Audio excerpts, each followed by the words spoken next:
आमचं विमान उडत होतं मुंबई विमानतळावरून, त्यावेळेला ती बातमी आली. त्याला गाडीत बसू दिलं तर आता रेंज मिळाल्यामुळे बोलतो.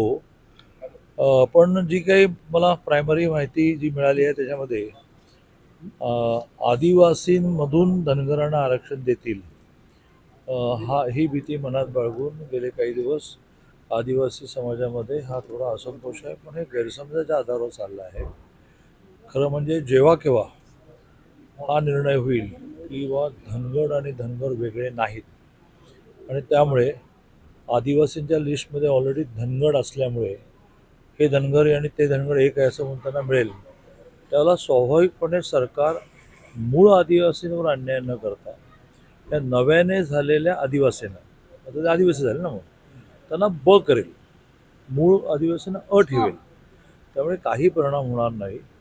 पण आत्ता महाराष्ट्रामध्ये कुठलाही विषय समजूनच घ्यायचा नाही आणि समजून घ्यायचं म्हणजे झोपलेल्याला उठवणं सोपं आहे ना.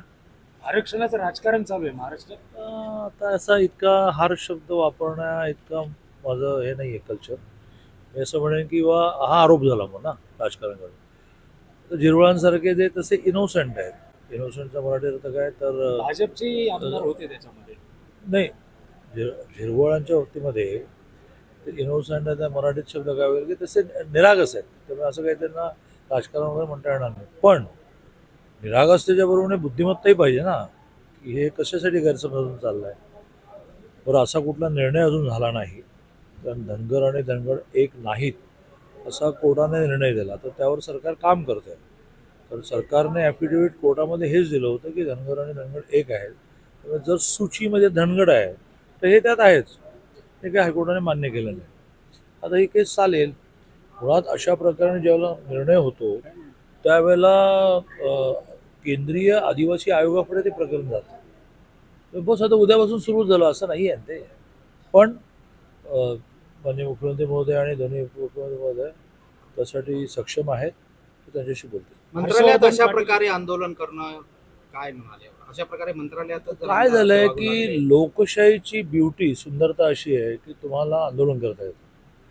आता त्यातले नियम आपण पाळणार नसलो आणि लोकशाहीने आपल्याला स्वातंत्र्य दिलं आहे असं करून जर आपण हे करणार असो तर त्याच्यातून अराजकता माजेल आणि ती अराजकता हे सरकार माजू देणार नाही. ते तुमच्या लोकशाहीला सलाम करते. पण आंदोलन करण्याचा मार्ग आहे की महात्मा गांधींच्या पुतळ्याजवळ उपोषण करणं, मोर्चा काढणं, धरणं जास्तीत जास्त ॲट दी मोस्ट करू नये सर, बरोबर नाही, पण घेराव घालणं. पण तुम्ही मंत्रालयात घुसायचं, उड्या मारायच्या. हे कसं दादा की काँग्रेस राष्ट्रवादी मूळच्या आधी असलेल्या लोकांना आंदोलनाची सवय नाही म्हणून असं होत नाही आहे. जर तुम्ही हर्षवर्धन तुम्हाला नरहरी झिरवळांचा फोन नंबर देतो की माझे मित्र आहेत, त्यांच्याशी जरा बोलून घ्या की हर्षवर्धन पाटील एकदा शरद पवारांकडे गेले. असं आहे की प्रत्येकाला पत्रकारों को हात मत लगा, पत्रकार और महिलाओं को हमारा जो होना सो असं आहे की हर्षवर्धन पाटलांसारखे जे आले पार्टीमध्ये की ज्यांचा फार मोठा संस्थांचा व्याप असतो आणि त्या व्यापामध्ये एका विशिष्ट पोझिशनवर नाही राहिलं तर प्रॉब्लेम येऊ शकतो. पण आम्ही ज्या संस्कारात वाढलो त्या संस्कारामध्ये जिनाया हा मरणावा, आता ते त्यांनी केलंच पाहिजे असा माझा आग्रह कशासाठी. त्यामुळे क्लिअर आहे की इंदापूरची सीट ही महायुतीमध्ये राष्ट्रवादीकडे जाईल. सिटिंग आमदार जे आहेत ते ती सीट लढवतील, मग आपल्याला लढवायला मिळणार नाही. अशा वेळेला मी जर असतो तुम्ही असं म्हटलं तर नाही लढवलं, म्हणजे नाही लढवलं. असं 19च्या वेळेला माझं म्हणणं होतं की उद्धवजी तुम्हाला मुख्यमंत्रीपद मिळालं नाही तर मागा भांडा, सरकारमध्ये सहभागी होऊ नका, पण दुसरीकडे नका जाऊ. तुम्ही दुसरीकडे जाऊन तुम्हाला मुख्यमंत्रीपदच हवं होतं, बाकी काय तुम्हाला महाराष्ट्राचं काही पडलं असं झालं. तसं मला मुख्यमंत्रीपद मिळालं म्हणजे मला म्हणजे उद्धवजींना इट्स ओके. नाही मिळालं तर मी म्हणेन की नाही मला मुख्यमंत्री देत नाही ना, मी बाहेर राहणार, पण मी काँग्रेसबरोबर नाही राहणार. मी काँग्रेसबरोबर जाणं हे कशात बसतं. तसं हर्षवर्धनजींनी मित्र म्हणून सल्ला विचार म्हटलं, हर्षवर्धनजी एक आमदार होणं याच्यातच सगळं आयुष्य आहे काय, थोडी नातीगोती, ध्येय, विचार हे काय आहे की नाही. आणि तुम्हाला हे 2.5 वर्ष सरकार आल्यानंतर काही ह्या सरकारने कमी दिलं नाही ना. तुमच्या संस्था टिकवणं, तुमच्या साखर कारखाना कर्ज देणं हे दिलं आहे. पण तरी हर्षवर्धनजींनी त्यांचा निर्णय केला आहे. आमच्या मनात त्याची कटुता नाही. आम्हीच विचार केला पाहिजे की बा आम्ही अशा प्रकारे एखादी गोष्ट न मिळताही माणसाला टिकवून धरू कशा शकणार आहे. आणखी 2-4 नावं आहेत ना, जे गेले आहेत. समरजितराजे गाडगे गेले, त्याला तर आम्ही राज्यमंत्र्याचा दर्जा दिला होता. 95-99 ही वाज राज्यमंत्री.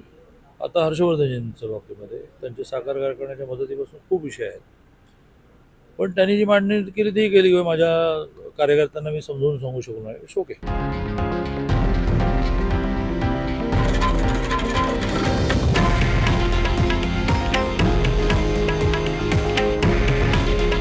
हे आहे देशातील नंबर 1 न्यूज नेटवर्क आणि आपण पाहत आहात TV9 मराठी.